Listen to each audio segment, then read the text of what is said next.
what's up? This is Micah from Teruya Guitars. Today I'm going to be taking you through the features and sounds of the Old Soul.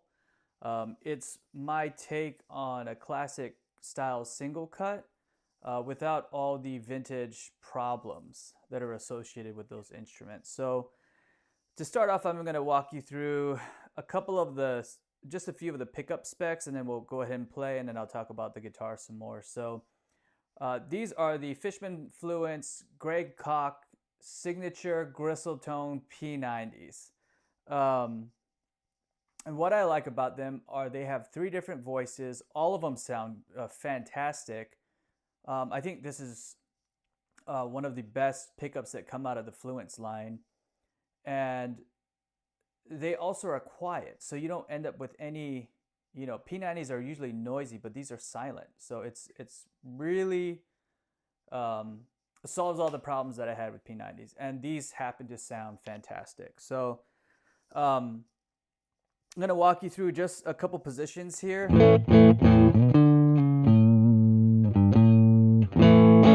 That's the neck. The middle. And that's the bridge. Switching over to voice 2, you're going to have, it's a hotter kind of P90, so I feel like there's more low end and more lower mids. Middle position. Oops. Can't even play the same thing more than once. And the neck.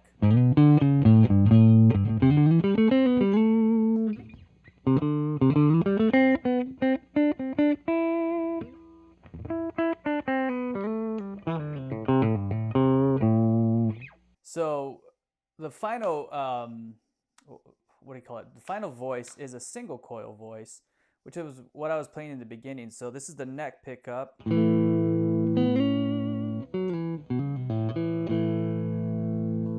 Middle position. And bridge.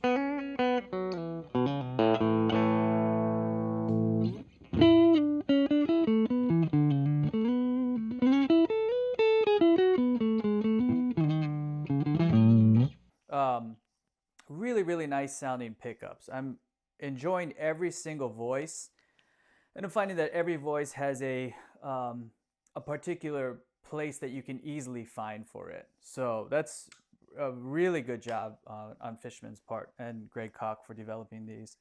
I guess we'll go through some distortion sounds. I'm going to put this guitar through. Well, before I do that, let me just explain the signal chain. This guitar is going through this Mesa California Tweed 10-inch speaker. It's being mic'd up from a 57, and it's going straight into a mixer. I'm not doing any post-editing on the audio, so it's just straight into the mixer, and then I'll overlay it in this video. So I'm going to kick this clon on. Well, it's not a clon. It's a Behringer Centaur lawsuit version. So, because, the lawsuit version is going to sound better, of course. Kick this on. I'm going to leave these on open. Everything's open. This is the bridge pickup, the P90 setting.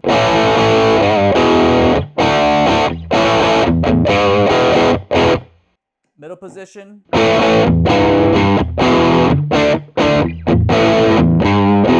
And then the neck.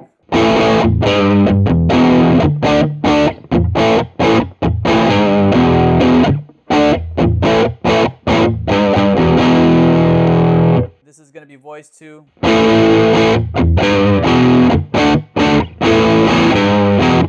So you can hear it kind of gets a lot fatter, a lot more low end. Here's the middle position of voice 2. And then finally the bridge position.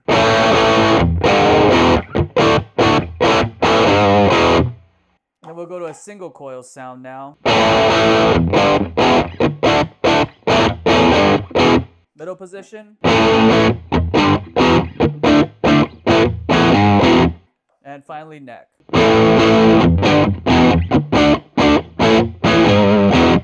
So all of them have this real nice, I don't know what I would call it. Like, it has a nice snap to it.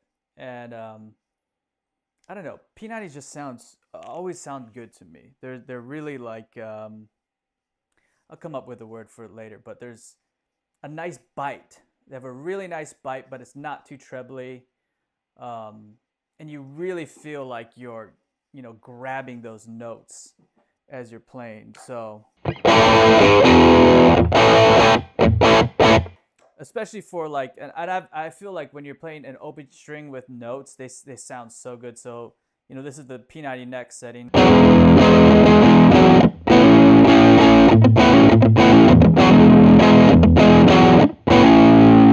We'll go to voice 2.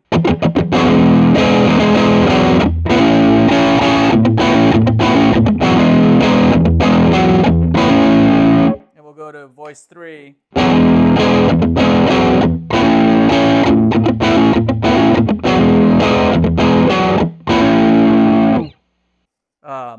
So just super cool tones. I'm gonna kick on this for some lead stuff. I won't do too much, but I'll put on this Dover drive, kind of an Eric Johnson sounding overdrive, and we'll put on some delay, and just play some random stuff.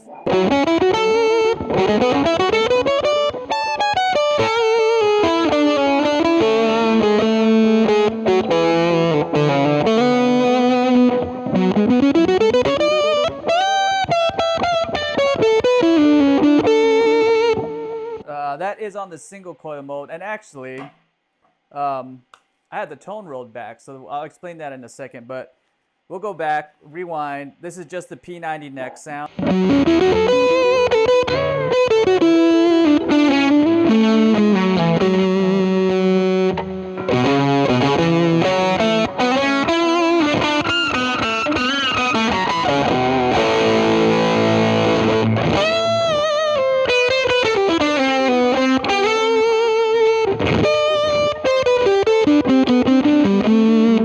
Voice 2.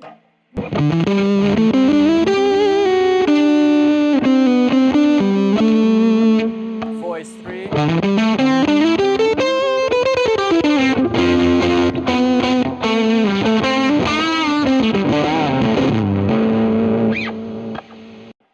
So you get the idea. Turn that off. So what I like about these pickups is you're really able to hear, I call them they're like microsonic, I don't know what I like to hear. I don't really have a name for it. Is I really like to hear the sound of like my fingerprints on the strings. I know that's like an extreme example, but I really like to be able to hear all that stuff that's happening under my fingertips besides just a note.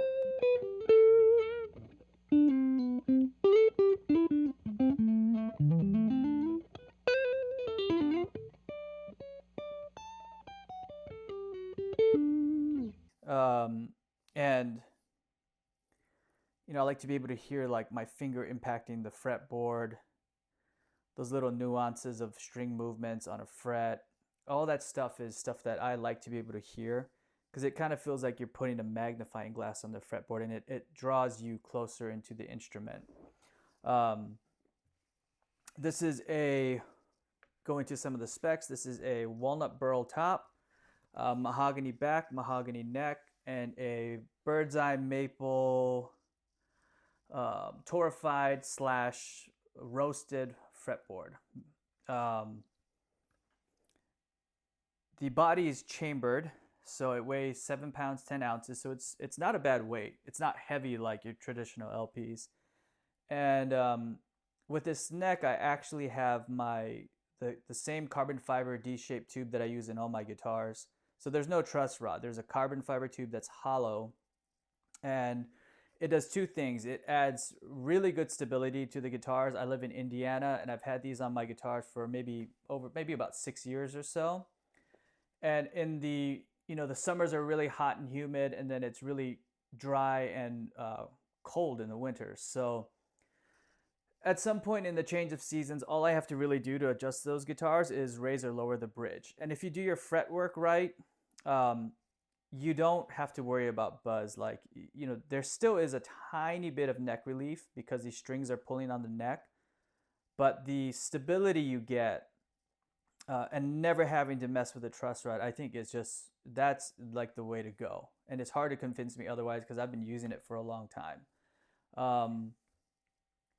Another benefit of that hollow carbon fiber tube is now your neck is sort of hollow, and you know, with that you get a lot better resonance. Like, I've played my guitars against other guitars, and I always feel like the necks on my guitars are a lot more resonant, and I feel the notes under my fingertips translate into my thumb and my palm. And because of that, that's like a feedback thing, right? So that's, you're getting subconscious feedback from your fingers, and because you can really feel more of the note, I feel like that is subconsciously bringing you closer into what you're playing.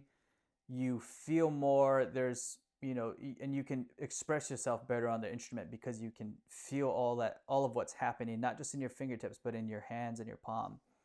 The neck on this is really thick. So it's about 15/16 of an inch at the first fret and a little over an inch at the 12th. And that's like insane. That's, you know, I won't do that on the models I build later this year. They'll be a little bit thinner, but I'm really liking it. And the reason I like it is because I have an asymmetrical neck profile. So if you look at this, you can kind of see that a shadow's being cast straight right here.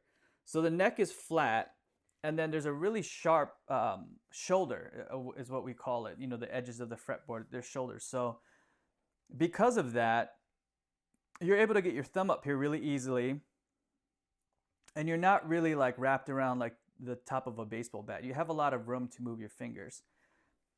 And the heel design of this guitar is made in such a way that when I get up to this higher register, my thumb can fit behind here, and there's no, you know, large neck heel to get in the way of my playing. The upper register notes are very accessible. So the reason I made the neck so big or thick is because vintage guitars to me always had bigger necks than what we have now. Now we have, you know, really thin necks, and that feeling automatically reminds me of a vintage instrument and actually puts me in a place to play differently. Like, this is not the most shreddable guitar. Like the headless that I build, the Endurance, has a very thin neck and an asymmetrical profile and a flat radius, and that you can just rip on, and it's like the guitar disappears. This is designed the complete opposite, where there's a lot of guitar there. You take note of it and you're always aware of it. And that's for a reason, because vintage instruments, you know, I feel like the guitar is the way you, oh man, how do I explain this? Every guitar has a separate feeling, and I have this philosophy that the guitar dictates the way it should be played before you even pick it up. And with this sort of instrument, when you look at it, you know, the size, you're kind of sizing it up. You're looking like, oh, wow, that's, you know, it's nice. I mean, there's gold hardware, walnut burl, you know, this beautiful tortoiseshell fretboard. It looks, you know, to me, this is like leather couch, cigars, really nice whiskey, gold jewelry vibes. You know, that's the kind of music you would probably play on this. Something a little more sophisticated, not just, you know, shredding your face off. Or you're being more thoughtful or melodic or a little more classy with it, you know? So it's a classy guitar, and, you know, you're going to kind of probably plays as such. So that's kind of the idea behind the design. The body's really thick too. I wanted to have more of a feel of almost like, you know, almost more towards like a jazz or acoustic guitar, but still thin, just thicker than a normal electric body. And I've really been enjoying it. It feels right when you sit, like your arms set in a position similar to an acoustic, but, you know, acoustics are usually a little higher. This feels really comfortable right here, and it's comfortable standing as well.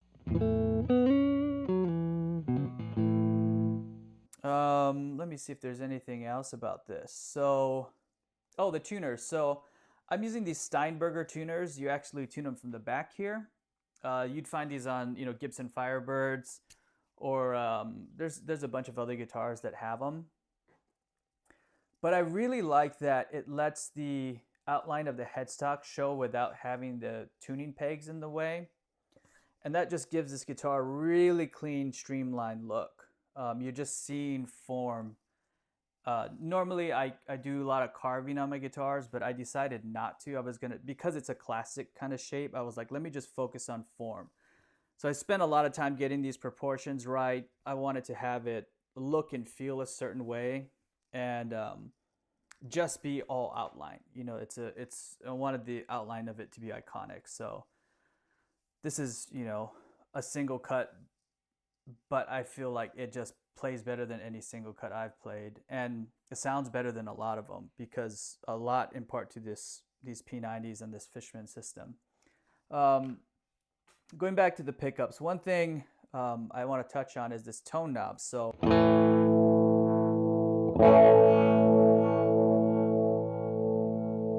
you'll notice that has more of a wah kind of quality to it, and that's a I can't remember the name of the thing. It's either the tone reactor or reactive tone control. Fishman makes it. It's this little module that you attach to a tone control, and it, you know, basically does that, which I find more useful than just having a normal tone knob that just gets dark.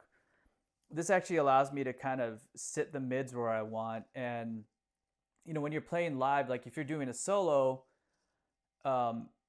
and you feel like your solo's getting lost in the mix, it's not always a volume thing. Sometimes you just have to change the frequency that you're projecting through. So having this, you know, mid, you know, control of your mids would be really ideal. Like, you know, if you're like, I'm getting lost in the mix, just dial this back a little bit. You'll find that, you know, that empty space in the mix, in the frequency, and you can punch in right there, and it'll really project. So it's a very useful tool.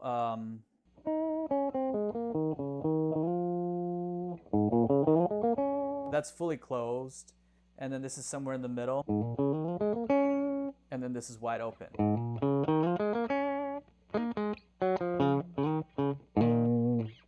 Again, super cool mod. I really love it. So that's basically it. This cover has a charging port since these pickups are active, but I only charge this guitar. I mean, the Fishman systems I charge maybe twice a year, 3 times a year. They're really good, and they're not as big of a nuisance as people think, especially for having 3 voices that are unbelievable and very, you know, different from each other, but still in the same family. They did such a good job on that.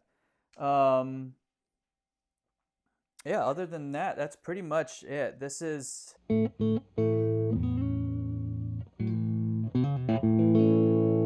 definitely a really fun guitar to play. I've had a couple other people play it, and they're always like, man, this neck is huge, but then they're like, oh, this is really easy to play. And yeah, it's a cool experience. It's a different experience. I will be building some of these towards the end of the year. The best way is to just follow me on Instagram at Teruya Guitars.